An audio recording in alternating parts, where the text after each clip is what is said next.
السلام علیکم ورحمۃ اللہ وبرکاتہ۔ وعلیکم السلام ورحمۃ اللہ وبرکاتہ۔ خطاب تو ویسے ہو گیا، اب ضرورت نہیں ہے۔ شفیق بھائی آپ بھی جو ہے نا وہ علماء کو امتحان میں ڈال دیتے ہیں، جہاں نقابت ہو مولانا محمد سعید ویسی صاحب کی تو پھر خطیب پریشان ہو جاتا ہے، لیکن نہیں، ساڑا قلعہ بڑا مضبوط ہے، دنیا انہوں داتا گنج بخش کے اندھی ہے، نال پھر صاحب کریم ادھر بھی ہیں، کریم ادھر بھی ہیں، کرم ہو جائے گا۔ نحمدہ ونصلی ونسلم علی رسولہ الکریم، اما بعد فاعوذ باللہ من الشیطان الرجیم، بسم اللہ الرحمن الرحیم۔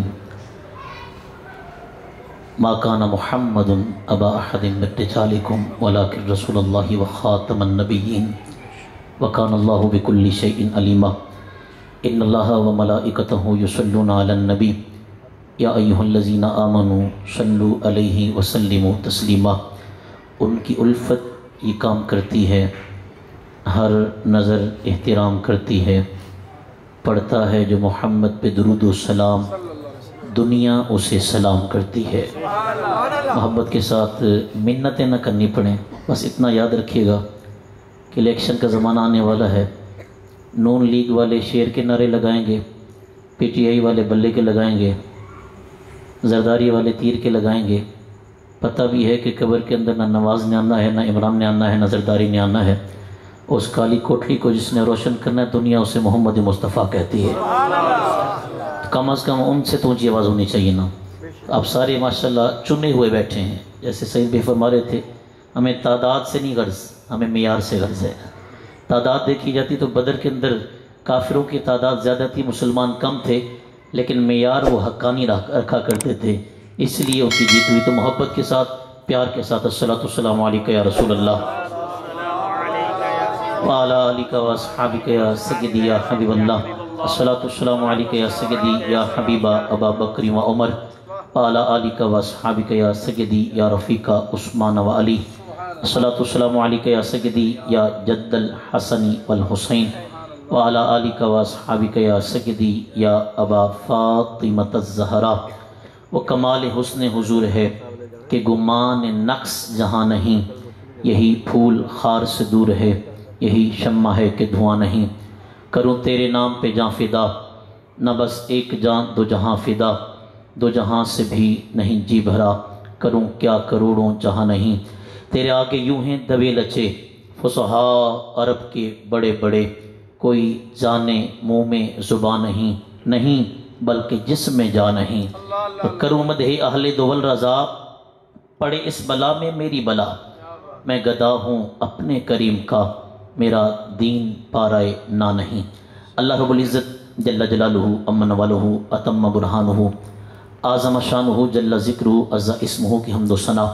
نبی اکرم نور مجسم شفیع معظم سرور کائنات، وجہ وجود کائنات، باعث تخلیق کائنات، سبب تدوین کائنات، زینت تزئین کائنات، مقصود کائنات، مرکز کائنات، جان کائنات، آن کائنات، شان کائنات، مان کائنات، بان کائنات، رحمت کائنات، رنگت کائنات، نکھار کائنات، سنگھار کائنات، بہار کائنات، رونق کائنات، رحمت کائنات، رہبر کائنات، ہادی کائنات، رہنماء کائنات، حسن کائنات، حسین کائنات، محسن کائنات، معلم کائنات، مشعل بزم وفا، واجب حل عطا، گوہر انما، سید الاصفیاء، احمد مجتبی حضرت محمد مصطفیٰ صلی اللہ علیہ وآلہ وسلم کی بارگاہ ناز میں ہدیہ درود و سلام عرض کرنے کی سعادت، اعزاز اور شرف حاصل کرنے کے بعد، میرے انتہائی معزز محتشم بزرگوں، دوستو عزیزوں، بالخصوص ہم سب کی خوش قسمتی کہ جس گھرانے کو سیدی فیض عالم قدوۃ السالکین حجت الکاملین حضرت داتا گنج بخش رحمۃ اللہ تعالیٰ علیہ نے اپنے دربار گہور بار پر آنے والے مہمانوں کی میزبانی کے لیے چن رکھا ہے، میری مراد جناب صاحبزادہ الحاج شیخ حارث قادری حجویری صاحب، آپ یقیناً بڑے مشکل وقت سے نکال کر تشریف لائے ہیں کہ داتا صاحب نوکری بھی کرنا، پھر صبح سویرے لاہور سے گجرانوالہ کا طویل سفر کرنا، پھر آنا، یہ سارے معاملات یقیناً یہ بھائی محمد سعید ویسی صاحب کی محبت ہے کہ یہ کھینچ لائی ہے، ورنہ مجھے یاد ہے کہ میری دعوت پر تشریف نہیں لائے تھے۔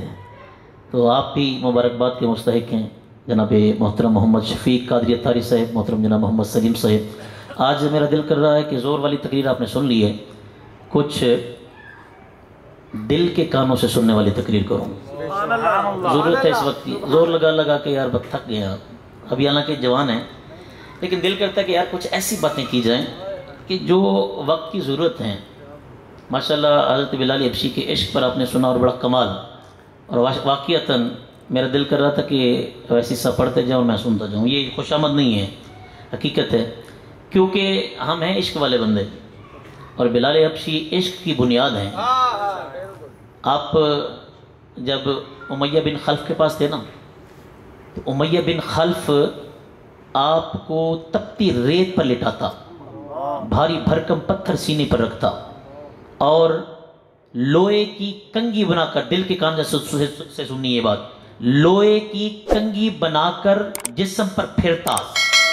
جب سرکار معراج سے تشریف لائے نا، سرکار نے جنت کی حور سے نہیں، جنت کی حور کی ملکہ سے، حوروں کی سردار سے حضرت بلال حبشی کا نکاح کیا۔ تو اس نے کہا یا رسول اللہ، میں حور نہیں ہوں بلکہ حوروں کی سردار ہوں، قدوہ ہوں۔ آپ نے میرا نکاح بلال حبشی اپنی کالے ملازم سے، کالے غلام سے، کالے صحابی سے کر دیا ہے۔ سرکار نے فرمایا حوروں کے سردار، یہ تو میں نے کر دیا ہے، پتہ نہیں میرا بلال مانتا کہ نہیں مانتا ہے۔ یہی ہوا کہ جب سرکار واپس تشریف لائے نا، تو فرمایا تال یا بلال، یہ جو بات انہوں نے بیچ میں چھوڑ دی تھی، سب وقت کے دامن میں گنجائش نہیں تھی، تال یا بلال، بلال قریب آؤ نا، کون سا ایسا کام کرتے ہو کہ میں نے تمہارے مکے میں چلنے والی ہلکی سی آہٹ کو جنت میں سنا ہے۔ یا رسول اللہ کچھ نہیں کرتا، بس اتنا کرتا ہوں کہ جب بھی وضو کرتا ہوں نا، یہ باتیں سننے والی ہیں۔ آج دیوبندیت یہ اعمال پر زور دیتی ہے، حالانکہ سنی جتنا عمل کرے نا، تھوڑا بھی عمل کرے، لیکن اس پر عشق مصطفیٰ کی مہر لگ جائے، اللہ اسے قبول فرما لیتا ہے۔ یا رسول اللہ زیادہ تو نہیں، جب بھی وضو کرتا ہوں نا، 2 رکعت شکرانے کے پڑھتا ہوں۔ مصطفیٰ نے فرمایا اسی وجہ سے تمہارے چلنے کی ہلکی سی آہٹ کو میں نے جنت میں سنا ہے۔ اب جنت پہلے آسمان پر نہیں، دوسرے آسمان پر نہیں، تیسرے پر نہیں، 7 آسمانوں سے اوپر جنت ہے۔ ذرا غور تو کر مصطفیٰ کی سماعت کا عالم کیا ہے۔ فرمایا کہ تو مکے میں چل رہا تھا، ہم نے جنت میں تیری آواز کو سنا ہے، اور میرے امام نے کہا ہے کہ سر عرش پر ہے تیری گزر، دل فرش پر ہے تیری نظر، ملکوت و ملک میں کوئی شے نہیں وہ جو تجھ پہ آیا نہیں۔ وہ یہ کہ بلال حبشی کو خوشخبری دی پھر شفیق بھائی کہ تجھے مبارک ہو کہ ہم نے تیرا نکاح جنت کی حوروں کی سردار کے ساتھ کر دیا ہے۔ چاہیے تو یہ تھا کہ بلال جشن مناتے، چاہیے تو یہ تھا کہ بلال خوشیاں کرتے، چاہیے تو یہ تھا کہ بلال اپنے ساتھیوں کو مٹھائیاں کھلاتے، مبارکبادیں دیتے، مبارکبادیں وصول کرتے، لیکن آنکھوں سے آنسو جاری ہو گئے، اور جملہ کہا یا رسول اللہ کیا میں نے اس لیے امیہ بن خلف کے برداشت کیے تھے عذاب؟ کیا اس لیے میں نے اس کی لوہے کی کنگیاں اپنے جسم پر برداشت کی تھی؟ آقا ہرگز اس لیے نہیں، بلکہ تو میں تو یہ چاہتا ہوں کہ جیسے دنیا میں آپ کی غلامی کرتا ہوں، جنت میں بھی اسی طرح غلامی کرتا رہو۔ یہ باتیں آپ نے سنی ہیں، یہ بات میرے دل کر رہا تھا کہ میں آپ کو عرض کروں۔ ختم نبوت اس وقت 3 عنوان ایسے ہیں کہ جن پر کفار بہت محنت کر رہا ہے، بڑی توجہ سے گفتگو سننی ہے اور میٹھے انداز میں، اور انشاءاللہ آپ کو اپنے مسلک پر، آپ کے دین پر، آپ کی فکر پر آپ کو مزہ آئے گا۔ 3 چیزیں ایسی ہیں جن پر کافر اس وقت بہت زیادہ محنت کر رہا ہے۔ نمبر 1، علماء کرام کی محبت آپ کے دلوں سے نکالنے کی کوشش، کہ جب علماء کی محبت آپ کے دل میں نہیں ہوگی تو جو علماء بیان کریں گے اس کا کوئی اثر نہیں ہوگا۔ نمبر 2، صحابہ کرام، ان کی محبت آپ کے دلوں سے نکالی جا رہی ہے، کہ جب ابو بکر کا پیار، عمر کا پیار، عثمان کا پیار، علی کا پیار، ابو ہریرہ کا پیار، معاویہ کا پیار، صحابہ کا پیار تمہارے دل میں نہیں ہوگا، تو پھر وہ جو روایات صحابہ نے کی ہیں کہ سرکار آخری نبی ہیں، سرکار کی عظمت یہ ہے، سرکار کا مقام یہ ہے، جب صحابہ کی روایات علماء بیان کریں گے، علماء کی محبت دل میں نہیں ہوگی، اثر نہیں ہوگا، پھر ان صحابہ کی جب بات آئے گی آپ چونکہ متنفر ہوں گے تو وہ اثر نہیں کرے گی۔ تیسری بات، ختم نبوت کا عقیدہ آپ کے دلوں سے نکالنے کی کوشش کی جا رہی ہے۔ اس کی چھوٹی سی مثال، آج سے تقریباً 3-4 ماہ پہلے جب قافلہ عشق و مستی، قافلہ محبت، سرکار کے غلاموں کا وہ قافلہ جامع مسجد رحمت للعالمین سے یتیم خانے سے چلا اسلام آباد، اپنے حق کے لیے نہیں، روٹی کے لیے نہیں، پیٹرول کی سستا ہونے کے لیے نہیں، مہنگائی کے لیے نہیں، گیس کے لیے نہیں، بلکہ صرف ناموس مصطفیٰ کے لیے، عزت مصطفیٰ کے لیے ابھی یتیم خانے سے چلا تھا۔ داتا صاحب نہیں پہنچا تھا کہ 3 لاشیں گر چکی تھیں، وزیر آباد جاتے جاتے 27 لاشیں اور بقول علماء کرام 36 لاشیں گر چکی تھیں۔ اور کیا وجہ تھی؟ کہ صرف سرکار کی ناموس کے لیے جا رہے تھے۔ اور ایک ابھی قافلہ جو صرف مہنگائی کے لیے، پیٹرول سستا کرنے کے لیے، بجلی سستی کرنے کے لیے، روٹی کے لیے، مکان کے لیے، کپڑے کے لیے، دنیاوی معاملات کے لیے سندھ سے چلا ہے، اسلام آباد تک پہنچا ہے، ایک بندے کو ایک پتھر بھی نہیں پڑا ہے۔ وجہ کیا تھی؟ اس لیے کہ یہ تھے ناموس رسالت کے عاشق، یہ تھے مصطفیٰ کے غلام، یہ صرف اسلام کی بات کر رہے تھے، یہ کہتے تھے کہ کی محمد سے وفا تو نے تو ہم تیرے ہیں، یہ جہاں چیز ہے کیا لوح و قلم تیرے ہیں۔ یہ بات کرتے تھے زہرا کے بابا کی، یہ بات کرتے تھے علی کے مرشد کی، یہ بات کرتے تھے ابو بکر کے مرشد کی، یہ بات کرتے تھے ختم نبوت کی، یہ بات کرتے تھے ناموس رسالت کی۔ یہی وجہ تھی کہ داتا صاحب سے پہلے 3 لاشیں، وزیر آباد تک 36 لاشیں، اور وہاں سے وہ قافلہ چلا جو پیسے کم کروانے کے لیے، مہنگائی ختم کرنے کے لیے، اس کو پروٹوکول بھی دیا گیا ہے اور جانے سے پہلے ان کے مطالبات بھی پورے کیے گئے ہیں۔ تو یہ بہت بڑی سازش ہے۔ عقیدہ ختم نبوت، یہ دیگر عقائد کے اندر عقیدہ نورانیت ہو گئی، آیات النبی ہو گیا، ان میں اس عقیدے کو وہ اہمیت اور وہ مقام حاصل ہے جو مقام جسم میں دل کو حاصل ہے۔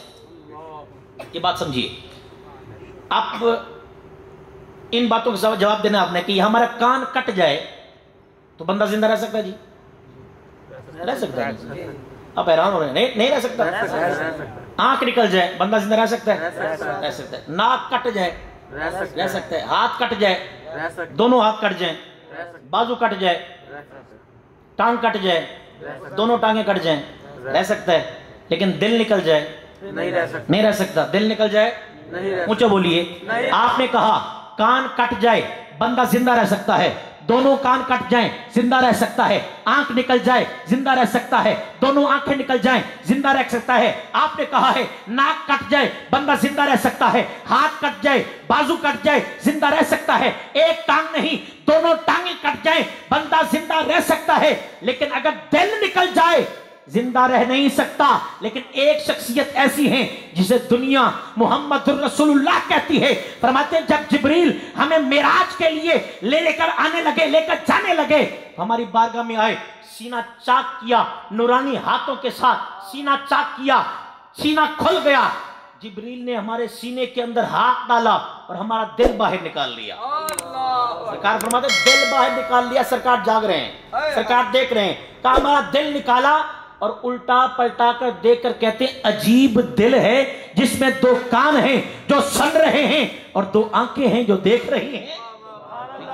یہ صرف سرکار کا خاصہ ہے، لیکن ہمارے لیے اگر دل نکل جائے تو زندہ نہیں رہ سکتے۔ اسی طرح ہے سارے عقائد، سبحان اللہ، ہر عقیدے کے ساتھ ساتھ ہم زندہ رہ سکتے ہیں، لیکن عقیدہ ختم نبوت ہمارا بنیادی عقیدہ ہے۔